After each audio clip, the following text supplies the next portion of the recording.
All right,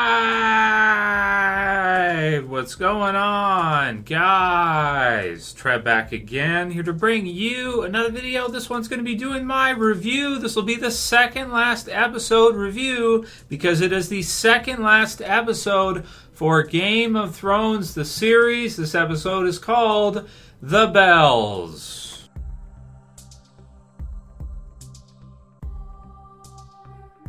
Okay, and major spoiler warning, never would there be such a colossally huge spoiler warning as this one. If you guys have not seen this episode yet, episode 5 of season 8, The Bells, you definitely want to watch it. I don't want to be the one to ruin this for anybody because this is the second last episode of Game of Thrones. This is the finale. You know, we're wrapping things up with Game of Thrones. We're starting to see things kind of, come down now. The series has been going incredible fashion for so many years. And this episode directed by our boy Miguel Sapochnik.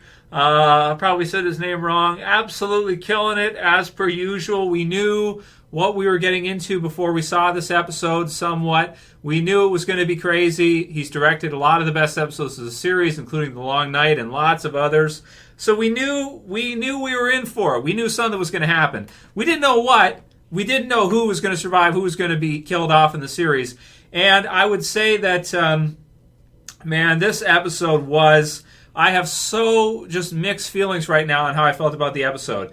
In some ways, I love the episode. You know, in a lot of ways, they did some... This was a character episode. You know, if you want to talk about, in terms of, is it a big battle episode? No, it's not. It's a character episode. There's a big battle in it. There's a lot of stuff that happens. But it's a character episode. It's not like The Long Night where you just see, okay, this group, you have this group, and they're facing off against this group, and whoever's going to win, if Arya stabs a knight, and then it's over, and then they win, right? This is not that. That's not this episode. We get a little bit of that at the beginning, but basically, we see the birth of one of the all-time greatest villains in television series history.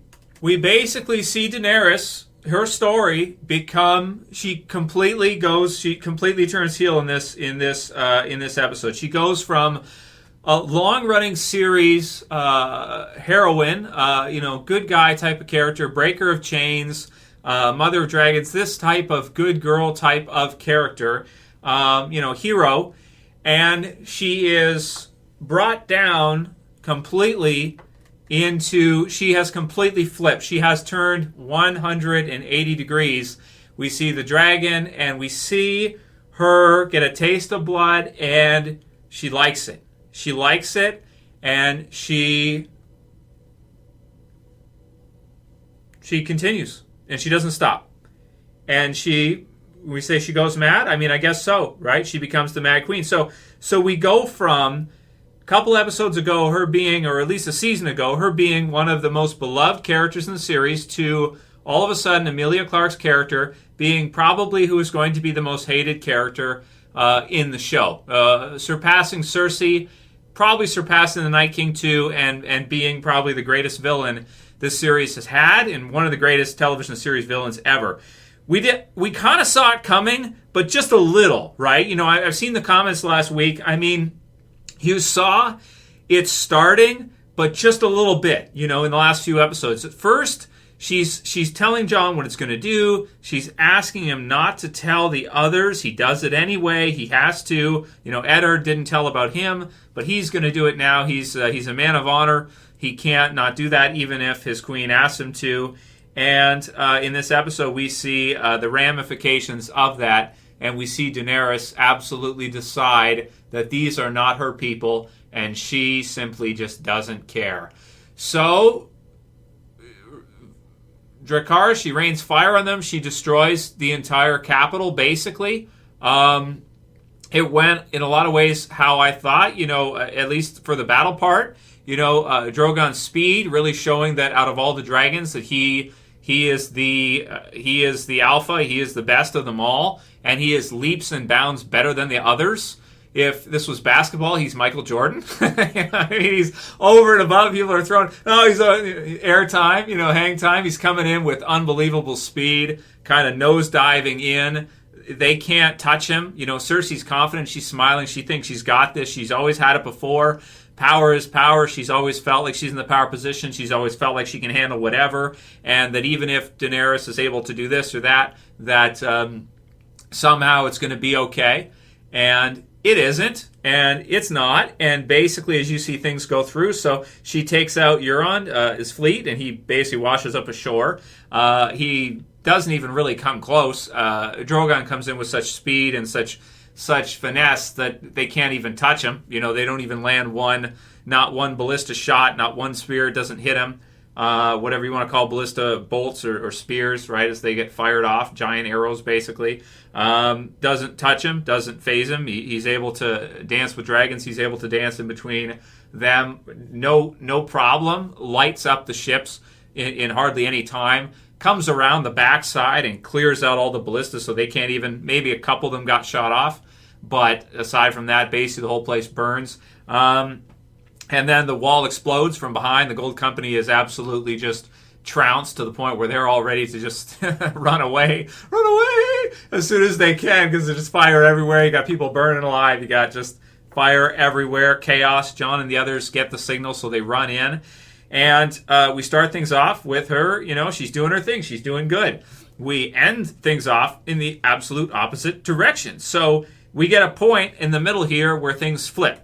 So you're going through, Cersei's a bad guy. She just beheaded Sunday. She didn't need to. And Grey Worm's getting some this episode too. He's got, he's full of rage and fury.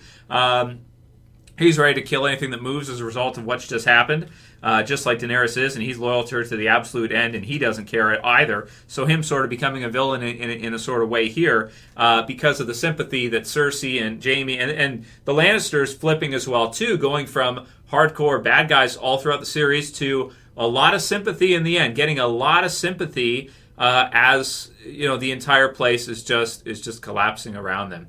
So there's a point in the episode which is the most interesting point for me, is where you have Jon and you have the others that are facing off against the Lannister men, who Cersei believes that they're more loyal to her than sellswords would be, of course, which makes sense, right? Their family, they're Lannisters, so they're Lannister men.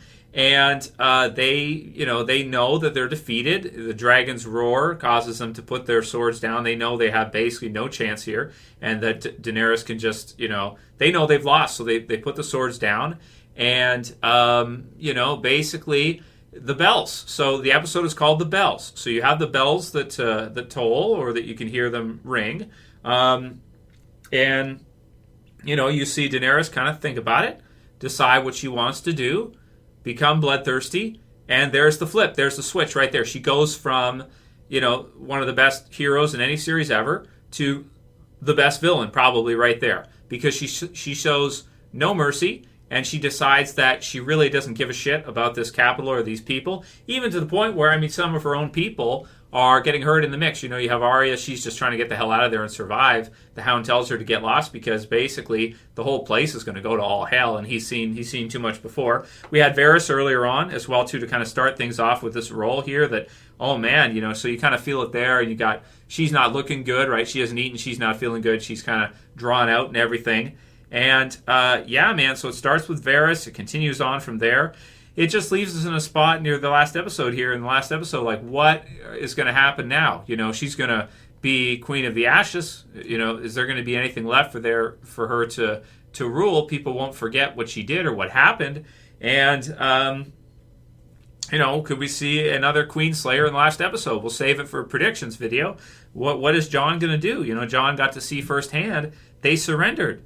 And this is just absolute chaos, destruction, and fire and fury. So, that's kind of where the amount of deaths, right? Euron versus Jaime, that was a cool fight. So we got some great fights throughout it. We got to see the Clegane Bull, finally, the Hound versus the Mountain, in his abomination type of form, not even zombified, abomination. Like, he threw the head, and he's still coming, and he just won't die, to the point where that was a brutal scene where he's kind of pushing him with the eyes on the Hound, because I felt really kind of bad for the Hound here. That I like that they go the brothers go down fighting, right, and then they fall off.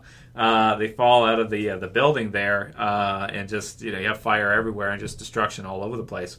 absolutely unbelievable. So I like the fight with Jaime and Euron. I thought that was kind of fun. Euron's crazy, right? And he doesn't even know what to do. He just wants to, cause as much chaos and ruckus as he can, even though he knows he's not going to win here. He did take down a dragon, though, so you got to give him that, right? He took down one of them.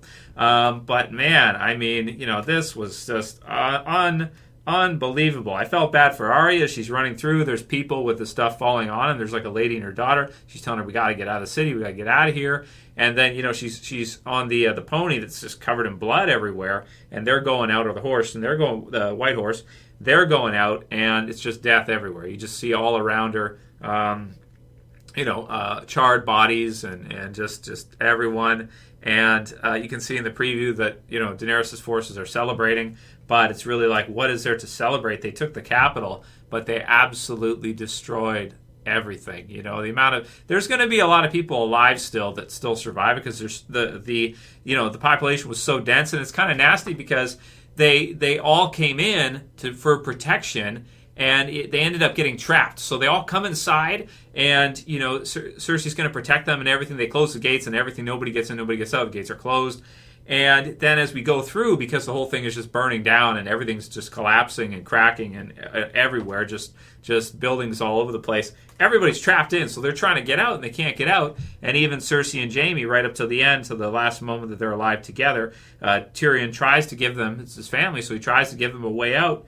And they can't even get out because this is collapsed everywhere. So, man, I mean, scene by scene, I mean, I guess we could kind of go through this, but I'm just kind of in awe right now because just the way the episode, it's a kind of a sick feeling because Daenerys is a character that I think a lot of people really loved. So I do anticipate, I haven't seen any responses yet, but I anticipate a lot of people are probably really going to hate this episode because they probably didn't want to see that. They probably wanted to have a happy ending, but what they got instead was kind of an ending that is what nobody really expected, in that you had that turn, you had the heel turn, totally, good guy, bad guy switching, flipping around to finish things off. And, to be honest, the Lannisters in the end, Cersei kind of seeming like, well, she ain't shit compared to Daenerys. And so you kind of feel bad for her, like as the place is all collapsing around them and they're just together in the end, which I kind of felt bad for them. I'm happy that they got to be together in the very end. But that he couldn't save, Cersei, and you almost want Cersei to sort of get out of there in a way. So they did a masterful job of flipping the positions where Cersei starting out as this evil queen, one of the best villains. I did a video earlier today about her being maybe the best series villain there is, and maybe compared to the Night King, maybe say the Night King's better. But now we got to bring Daenerys in there and say, no, Daenerys is better than any of them as a villain, right? Because that's what she is now. So we got to keep that in mind. And, again, like I'm preparing for a lot of blowback here of fans because that's not probably what they wanted, to turn Daenerys into a villain like this. And how's Jon going to respond? Jon may have to become a Queenslayer. I don't know. But, fear and love. So fear versus love, I guess in the short term, fear is far more powerful to get results. Fear is far stronger and more powerful. So Daenerys decides that that's how it's gonna be. If people can't love her, then they'll definitely fear her. And I think everybody basically will after this. Maybe Arya or somebody. I really don't know if Daenerys is gonna survive out episode 6. We'll do our predictions after, but I tend to think, someone's gonna kill her. So there's some different scenes in here, like the rape scene where Jon stops a guy, one of the guys on their side, from raping a random lady. Which was, kind of good to see him do that, but it was crazy to see. All the dragon scenes were amazing. At first, I was like, yeah, go, awesome. And then it just it slowly, as you go brick by brick by brick, turns like crazy to the other side. Like, oh my God, no, this is not what you want. You can see some green wildfire plumes coming out from different spots wherever the wildfire was kept. So there's that. The battle with the Hound in the mountain was kind of awesome, though. That was something we wanted to see for a long time. So it was really cool to finally see it. But I just don't know if, because this was a character type episode and not a simple type of episode that you'd expect to see in a battle like this, and you just want the good guy to win in the end. In this one, the good guy becomes the bad guy. So I'm just really not sure how people are going to respond to this. I'm looking forward to seeing it.